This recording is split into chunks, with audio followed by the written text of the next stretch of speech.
भगवान के बाल लीला की कथा हम लोग सुन रहे थे पीछे 2-4 दिन पहले। तो भगवान गोवत्सों को लेकर के और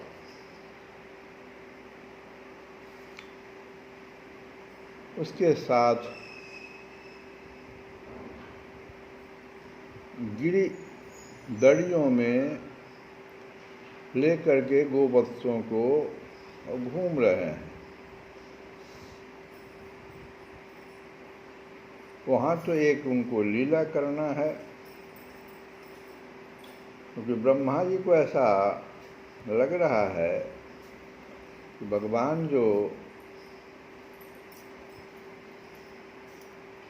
जिस प्रकार से भोजन कर रहे हैं ये कैसे सर्वज्ञ हो सकते हैं, क्योंकि भोजन भगवान कैसे कर रहे हैं। तो ऐसे कही बन गहवर कुंज तम करी भरी दरी तह पुंज ढूंढत बच्छ विश्व के नाथ भोजन कवल लिए ही हाथ। हाथ में वैसे ही दधि मिश्रित अन्न का ग्रास है और सघन वन में, कुंजों में, गहवरों में, शैल भागों में, गिरिदड़ियों में गोवत्सों को खोज रहे हैं।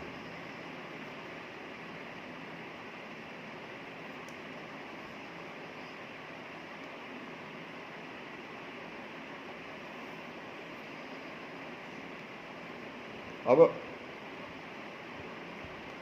ब्रह्मा जी सोचने लगे कि कमल योनि क्या सोच रहे हैं कि कैसे लीला माधुर्य का आस्वादन हो, इनके लीला के माधुर्य का आस्वादन कैसे हो। अच्छा, श्री कृष्णचंद्र तो बाल्य विहार में तन्मय हो रहे हैं और शिशु भी आत्म विस्मृत हो रहे हैं। तो ऐसे अवसर पर यदि मैं गोवत्सों को माया मुग्ध कर स्थानांतरित कर दूं तो कैसा रहे। ये ब्रह्मा जी, जो ब्रह्मा जी नहीं, ब्रह्मा जी का अहंकार योजना के रूप में बन गया।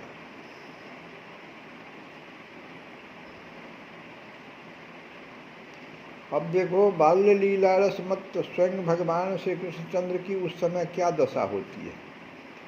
ये जब उन्हें ढूंढने चलेंगे, ब्रह्मा जी ऐसा सोच रहे हैं, जैसे हम गोवत्सों को छिपा देंगे, माया मुग्ध कर स्थानांतरित कर देंगे, तो ये स्वयं भगवान अगर है तो उस समय इनकी क्या दशा होती है। ये जब उन्हें ढूंढने चलेंगे उस समय निश्चय ही एक अभूतपूर्व बाल्यावेश का माधुर्य प्रकट होगा।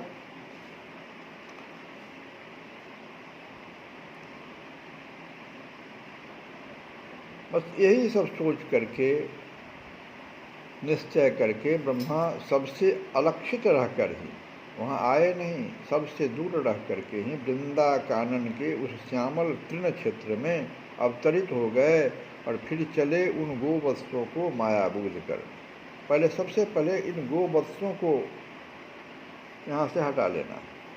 उन हरित तृण पुंजों के अग्रिम भूभाग में सृष्टा ने उसकी अपेक्षा भी एक अतिशय सुकोमल जाति के तृण की रचना कर दी। फिर गोवत्सों की दृष्टि भी अपने प्रभाव से उस ओर ही फेर दी। अब तृणों से परिलुब्ध होकर गोवत्स वहाँ ही दौड़ चले।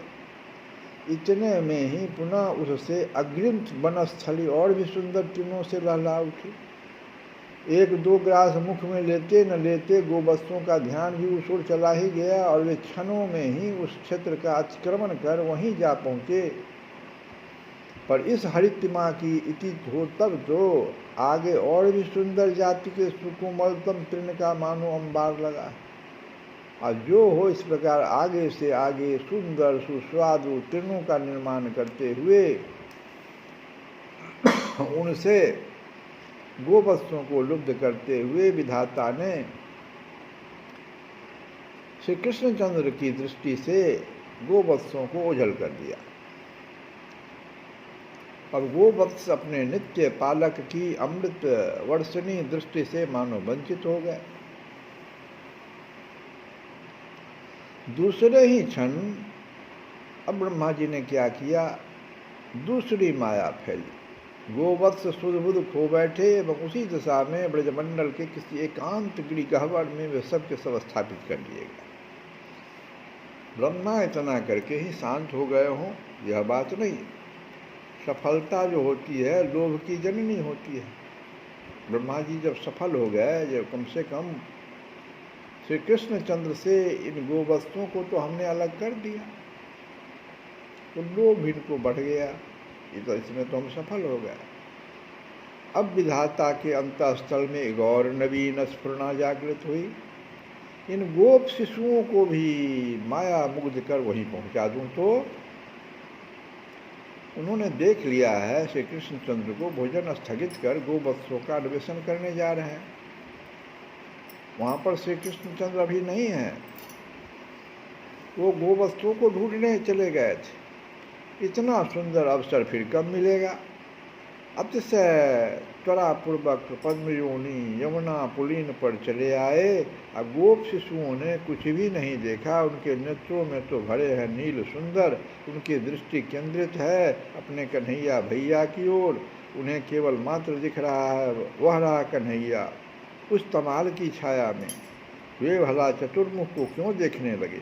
हाँ, चतुर्मुख ने उनके दर्शन अत्यंत निकट से अवश्य पा लिए। जो हो विधि की दृष्टि पड़ते ही शिशु मानो अपनी उस भाव समाधि में ही लीन हो गए। उनकी वाह चेतना विलुप्त हो गई तथा पद्मयोनि ने इन्हें भी वहाँ पहुँचा दिया जहाँ असंख्य गोवत्स अचेतन हुए पड़े हुए। अब गोप शिशुओं को भी वहीं पहुँचा दिया ब्रह्मा जी। इस प्रकार गोवत्सों को, गोप शिशुओं को स्थानांतरित कर अपनी माया का प्रभाव देखकर पद्मयोनि भूले नहीं समाये। बस यही चतुर्वेद वक्ता विरंची पथ भूल गए। वे अपने अमित ज्ञान के आलोक में वस्तु स्थिति की समीक्षा करने का प्रयास करते तो उन्हें स्पष्ट दिख जाता जिन गोवत्सों का संलालन श्री कृष्णचंद्र स्वयं अपने कर कमलों से करते हैं, सुकोमल तृण पत्रों का आहरण कर अपने श्री हस्त से जिन्हें भोजन कराते हैं, क्रोड़ में धारण कर प्यार से जितना मुख चुंबन करते हैं, उन गोवत्सों को तथा श्री कृष्णचंद्र के प्राण सखा गोप शिशुओं को माया मुग्ध करने की सामर्थ्य किसी में भी नहीं। उन जगत सृष्टा विरंची की माया और प्राकृत साम्राज्य के किसी भी प्राणी को मोहित करे यह तो दूर, वह उनके समक्ष भी नहीं जा सकती। यह तो ब्रजेंद्र नंदन की ही अचिंत्य लीला महाशक्ति की प्रेरणा है, उनकी ही योग माया शक्ति की छाया पड़ी है और गोवत्स एवं गोप शिशु मोहित हुए। विरंच की माया तो उन्हें स्पर्श ही नहीं कर सकती, किंतु सृष्टा को समय अवकाश कहाँ जो इस ओर दृष्टि डाल सके। वे तो अपने धुन में हैं और उन्हें जो करना था वे कर चुके। अब तो अग्रिम कार्यक्रम की बात वे सोच रहे हैं, यहाँ ठहरूं कि चला जाऊं। ब्रह्मा जी ऐसा सोच रहे हैं। श्री कृष्णचंद्र इन्हें ढूंढते हुए कहीं आ पहुँचे और मुझे देख ले, फिर तो लीला माधुर्य का प्रकाश नहीं ही होगा, मेरी मनोरथ पूर्ति की संभावना ही समाप्त हो जाएगी। इस चिंता में वे निमग्न हैं। पद्मयोनि को हट जाना ही श्रेष्ठकर प्रतीत हुआ और वे तत्क्षण अंतर्हित हो गए।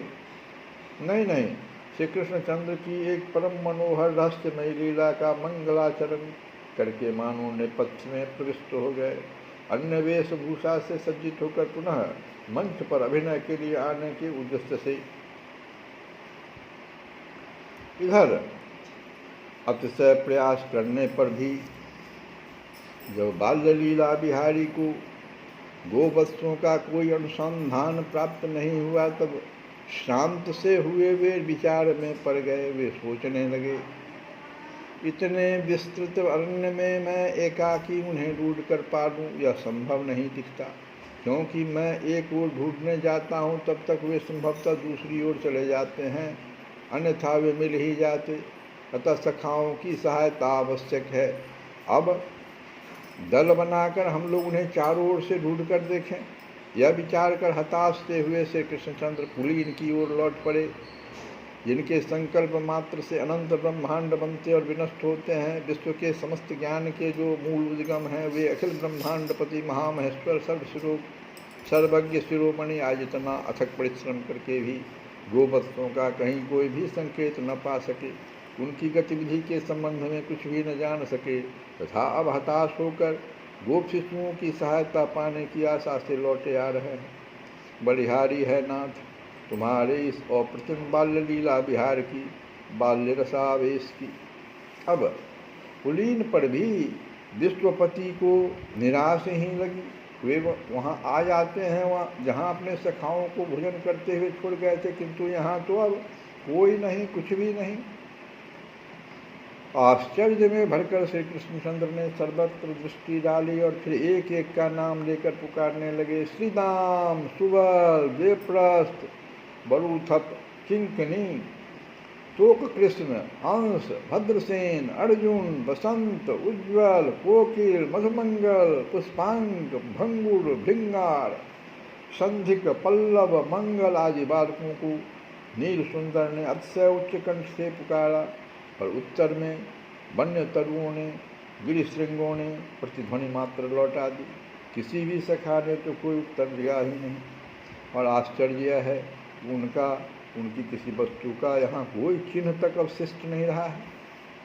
श्रृंग, वेणु, बेत्र, शीखे ये सब था। ये वस्तुएं अमुक शिशु ने अमुक स्थल पर रखी थी, किंतु रखने तक का चिन्ह भी वहाँ नंद नंदन को प्राप्त न हो सका। भोजन के समय पद्मपत्र, पद्मदल, वृक्ष पल्लव आदि से नानाविध पात्रों की रचना शिशुओं ने की थी।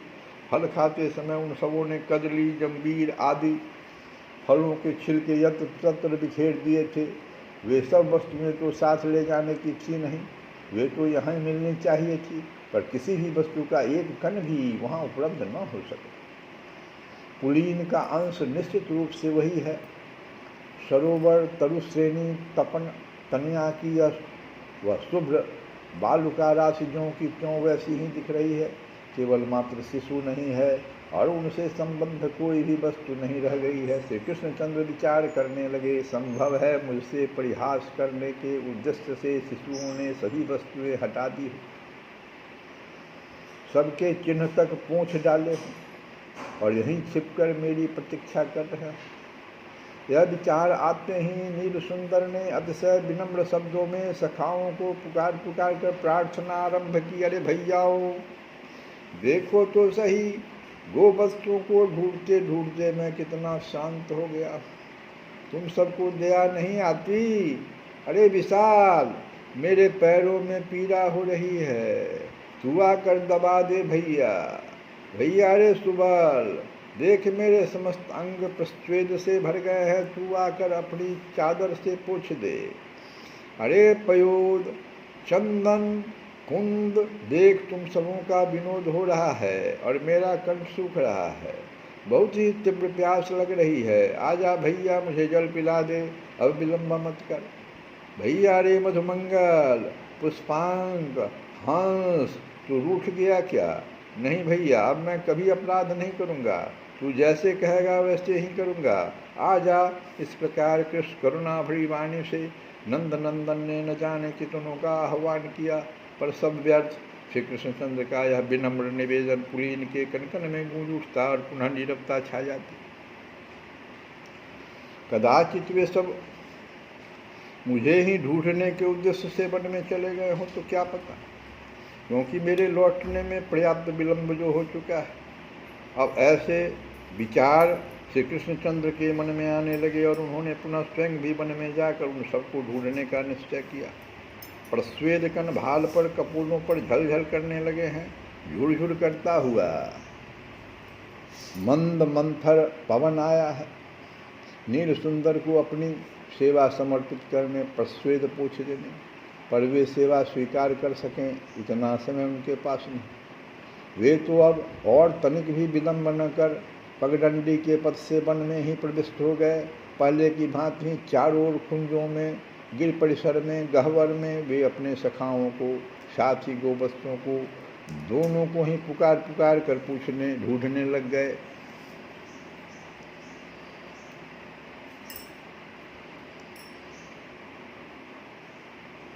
पर वे वहां हों तभी तो मिले। उभावपि वने कृष्णो विचिकाय समन्ततः। श्री कृष्णचंद्र अरण्य की परिक्रमा सी करते हुए पुनः पुलीन पर ही आ पहुँचे। न तो वन में मिला एक भी गोवत्स और न भेंट हुई किसी एक भी सखा से। और अब अंशुमाली का रथ भी पश्चिम गगन में अस्ताचल की ओर मुड़ चुका है। शाम संध्या का समय आ गया। क्या हुए मेरे गोवत्स, कहाँ गए मेरे सखा, हाय मैं इनके बिना कैसे घर लौटूंगा। श्री कृष्णचंद्र के नेत्रों में जल भर आया। बस यही सीमा आ जाती है। त्रुटि मात्र काल व्यतीत होने से पूर्व ही ऐश्वर्य सिंधु लहराने लग जाता है। सर्वज्ञता ऊपर उठाती है, बाल्यावेश को आत्मसात कर लेती है। फिर वे तो नंदनंदन श्री कृष्णचंद्र अपने विश्ववित स्वरूप में प्रतिष्ठित हो ही जाते हैं। और उनके लिए कौन सा रहस्य अज्ञात है। जगत विधाता की संपूर्ण चेष्टाएं, उनके संपूर्ण मनोभाव अतीत अनागत विश्व का सूक्ष्मतम स्पंदन तक नित्य वर्तमान बनकर उनके सामने आ जाता है। गोवत्स गो शिशु कहाँ हैं, कैसे क्यों गए, यह सब कुछ अनायास अकस्मात वे जान लेते हैं। सर्वं विधिकृतं कृष्णः सहसावजगामः। अखिल विश्वदृगनाथ जान गए सब बात प्रभु। विधिकृत यह सब गात तब मन करत विचार कछु। भगवान सब कुछ जान गए, क्योंकि अखिल विश्व दृगनाथ हैं तो सब कुछ जान गए। और उसके बाद मुस्का दिए, मायापति मुस्काए मन विधि माया पहचाने। ब्रह्मा जी की माया को देख लिया भगवान ने और मुस्कुरा दिए। और मुस्कुरा दिए तो भगवान भगवान है। नटवर नागर नंदा भजोरे मन हो।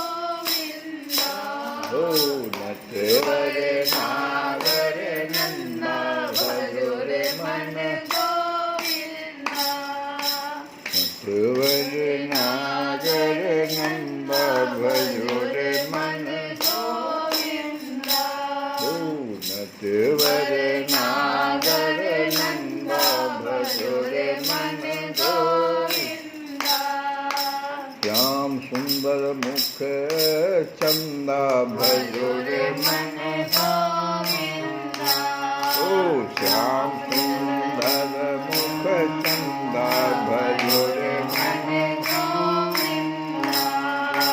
तू ही नटवर तू ही नागर तू ही नटवर तू ही नागर तू ही नटवर तू ही नागर तू ही नटवर तू ही नागर तू ही बाल मुकुंदा भजोरे मन गोविंदा ओ। तू ही बाल मुकुंदा भजोरे मन गोविंदा ओ। नटवर नागर नंदा भजोरे मन गोविंदा ओ। सब देवन में कृष्ण मरे, सब देवन में कृष्ण मरे ओ। कृष्ण मरे हो, कृष्ण मरे हो, कृष्ण मरे। जो जो तारा बिच चंदा भजोरे मन ओ। नटवर नागर नंदा भजोरे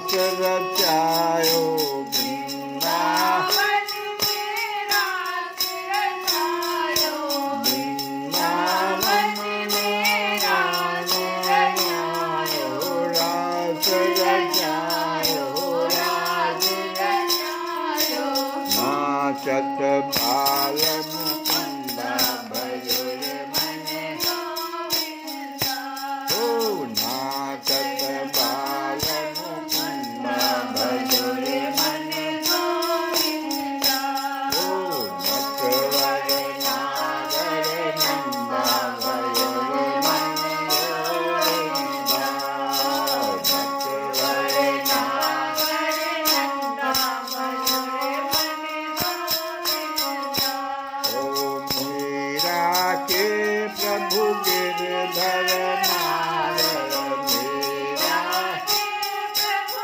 गिरधर मीरा के प्रभु गिरधर